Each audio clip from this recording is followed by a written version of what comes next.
देखो यार, अगर तुम लोग डॉल्फ जिगलर के फैन हो तो ये वीडियो तुम्हारे लिए होने वाली है, क्योंकि गाइस एईडब्ल्यू में डॉल्फ जिगलर के डेब्यू को लेकर एईडब्ल्यू से काफी बड़ी अपडेट आ रही है। डब्ल्यूडब्ल्यूई एनएक्सटी डेडलाइन और एईडब्ल्यू कोलिजन के हेड टू हेड जाने के बाद कोलिजन की व्यूअरशिप सामने आ चुकी है। एडम कोल और एमजेएफ के आरओएच टैग टीम टाइटल के वैकेट करने को लेकर टोनी खान का काफी बड़ा स्टेटमेंट आ चुका है। एनजेपीडब्ल्यू के new title IWGP global title के एईडब्ल्यू में डिफेंड होने को लेकर एनजेपीडब्ल्यू के प्लान सामने आ चुके गए। तो गाइज वहीं एईडब्ल्यू के कल होने वाले special winter is coming dynamite show के ऊपर हमें ओवरऑल क्या कुछ चीजें देखने को मिलेंगी, इसको लेकर हम इस वीडियो पर बात करेंगे। तो गाइज चलिए बिना किसी देरी के शुरू करते हैं इस वीडियो को। और गाइज सबसे पहले बात करेंगे एईडब्ल्यू के कोलिजन के व्यूअरशिप की। बात करें अगर यहाँ पर एईडब्ल्यू के कोलिजन के व्यूअरशिप की, तो गाइज ये बात तो आप लोग को बढ़िया से याद होगी। लास्ट वीक एईडब्ल्यू का collision show head to head WWE के NXT pay per view NXT deadline के साथ हुआ था। और गाइज यही एनएक्सटी डेडलाइन के साथ हेड टू हेड जाने के बाद काफी सारे लोगों को ये लगा था कि डब्ल्यूडब्ल्यूई के एनएक्सटी के पेपर व्यू के हेड टू हेड जाने की वजह से और सीएम पंक के एनएक्सटी डेडलाइन पर अपीयर होने की वजह से कोलिजन की व्यूअरशिप काफी ज्यादा डाउन जाने वाली गए। बट गाइज अब मैं आपको बता दूं, लास्ट वीक एईडब्ल्यू के कोलिजन शो को करीबन 4,55,000 व्यूअरशिप मिली गए, जो कि डब्ल्यूडब्ल्यूई के किसी भी हेड टू हेड शो के मुकाबले अब तक की हाईएस्ट व्यूअरशिप है। और गाइज इससे पहले जितनी बार भी एईडब्ल्यू का कोलिजन शो डब्ल्यूडब्ल्यूई के किसी भी पेपर व्यू के साथ हेड टू हेड गया है, तो गाइज कोलिजन की व्यूअरशिप हमेशा 4 लाख से नीचे रहती गए। बट गाइज यहाँ पर यह पहली बार हुआ है जब डब्ल्यूडब्ल्यूई के किसी पेपर व्यू के साथ हेड टू हेड जाने के बाद भी एईडब्ल्यू कोलिजन को 4,55,000 व्यूअरशिप मिली गए, जो कि मेरे हिसाब से बहुत ही बढ़िया बात है। वेल गाइज ये तो बात है डब्ल्यूडब्ल्यूई और एईडब्ल्यू के हेड टू हेड जाने की।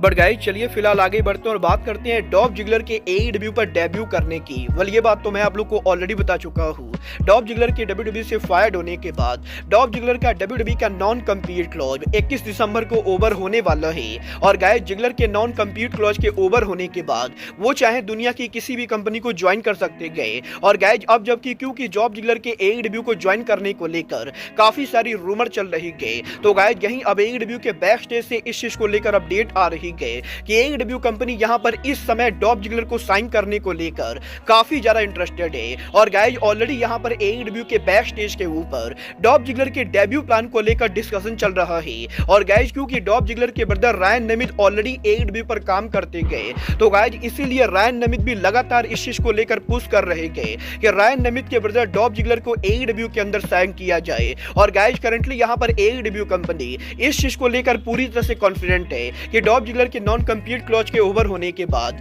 डॉल्फ जिगलर एईडब्ल्यू कंपनी को ज्वाइन करेंगे। और गाइज इवन यहां पर अभी तो जिगलर ने कॉन्ट्रैक्ट साइन नहीं भी किया है, तब भी ऑलरेडी एईडब्ल्यू के अंदर डॉल्फ जिगलर को लेकर एईडब्ल्यू के क्रिएटिव आइडिया शुरू हो चुके गए। और गाइज एईडब्ल्यू कंपनी के अंदर इस समय एईडब्ल्यू कंपनी डॉल्फ जिगलर को एईडब्ल्यू में लाने के बाद डॉल्फ जिगलर और सीजे पेरी को एक साथ रखना चाहती गए। और गाइज एईडब्ल्यू के बैक स्टेज के ऊपर सीजे पेरी के एईडब्ल्यू में डॉल्फ जिगलर के मैनेजर बनने को लेकर भी बातें चल रही गए।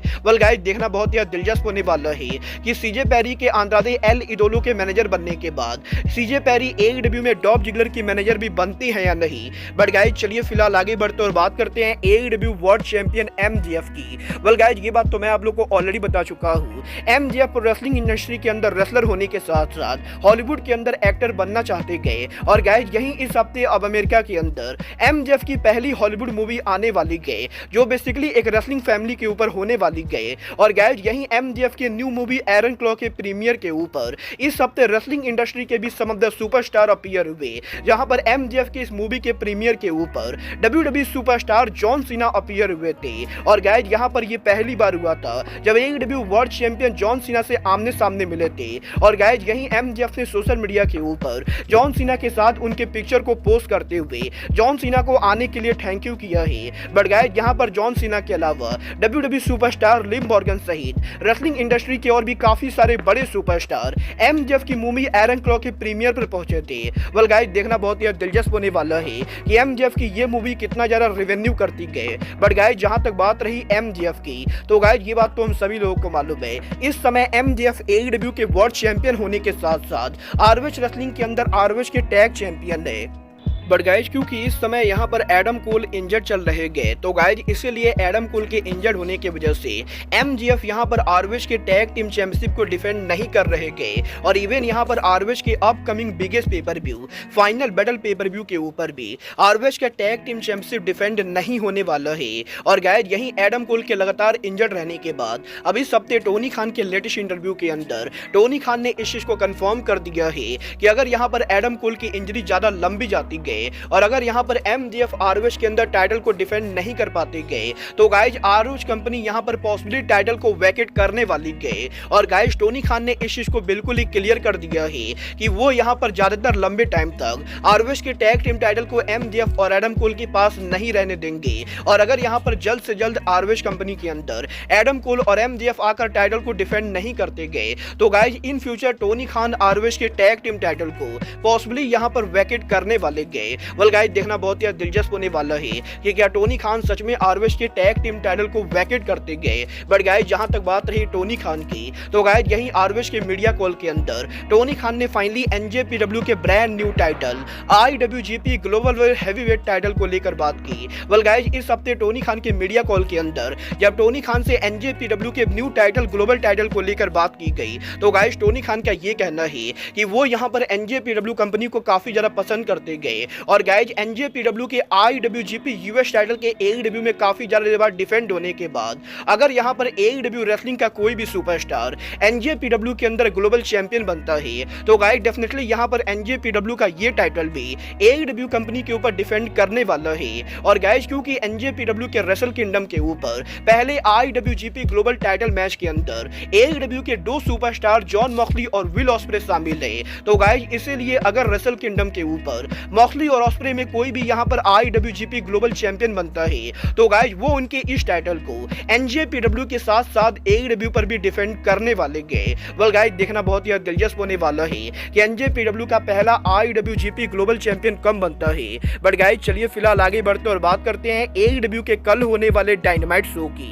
अगर बात करें यहाँ पर एईडब्ल्यू के कल होने वाले डायनामाइट शो की, तो गाइस सबसे पहले तो मैं आपको ये बता दूं एईडब्ल्यू का कल होने वाला डायनामाइट एईडब्ल्यू का कोई एरा गैरा डायनामाइट ना होगी, बल्कि एईडब्ल्यू के साल का आखिरी one of the most important dynamite होने वाला है। क्योंकि कल होने वाला एईडब्ल्यू का dynamite show AEW winter is coming special होने वाला है। और guys winter is coming AEW का वही डायनामाइट है जिस शो के ऊपर स्टिंग ने एईडब्ल्यू पर डेब्यू किया था। और guys winter is coming AEW का वही डायनामाइट है जहां केनी ओमेगा एईडब्ल्यू के वर्ल्ड चैंपियन बने थे।